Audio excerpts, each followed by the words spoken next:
Cassam from HeyUGuys, lovely to meet you. Now it's interesting, I've been following this film since Cannes, I believe, and so it's been a while for it to come out.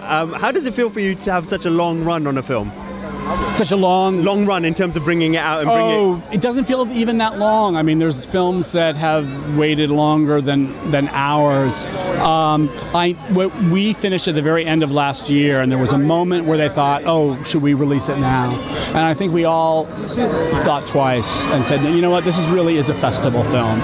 It's a film that will benefit from discussion and a critical climate, you know, and being seen by film lovers first," and I think we were right. I certainly agree. And now about the characters, two very strong female characters, Carol and Therese. Can you tell us a little bit about them and how they progress throughout the film? Yeah, I wouldn't necessarily even call them strong female characters. I think they're just female characters. They're just two women at very different places in their lives, at very different stations in the world, who inexplicably find each other and discover something in the other that they had no preparation for, and that changes both of them forever. And also of the era that the film set, 1950s, why does that era appeal to you, or does it appeal to you in any way? You know, the 50s is no one thing, and I think that's one thing I learned in Carol after having done a film set in the later 50s, Far From Heaven, several years ago, is that this is an utterly different end of that decade. And pre-Eisenhower era, you know, pre-suburbia, hula hoops and shiny cars. It's a period of tremendous anxiety and a real transitional post-war insecurity, I think. And that was a very different, you know, world that I loved exploring. There are some changes from the novel. Why do you think they were necessary to be made?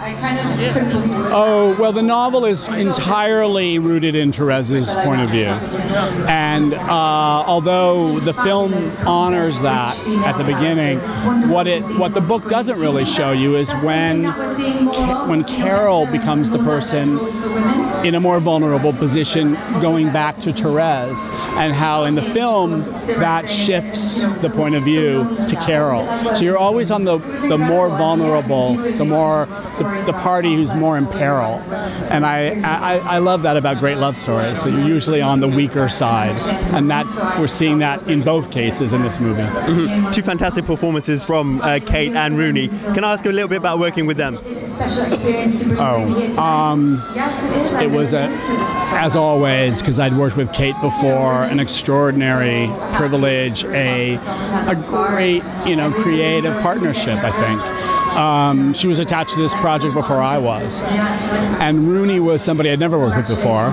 And yet I think they both bring the same you know, seriousness, professionalism, profound dedication to their craft.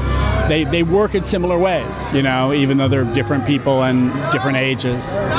Excellent. Final question. I understand the film was filmed in Cincinnati to recreate New York. Before you started, did you expect to be able to film in New York, or did you know already that it wouldn't be possible? New York's changed so much. It's such a wealthy city. There's been so much redevelopment, and it's an expensive city to work in, and we had a low budget. And so Cincinnati was an utter discovery, and it was thrilling to go there. It really put us all into our own imaginary place that we could conjure this world within.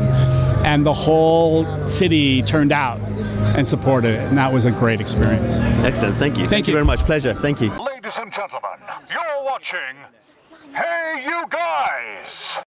Hey You Guys, huh? Hey You Guys. Is that from the Goonies? It is indeed, yes. Nice. Hey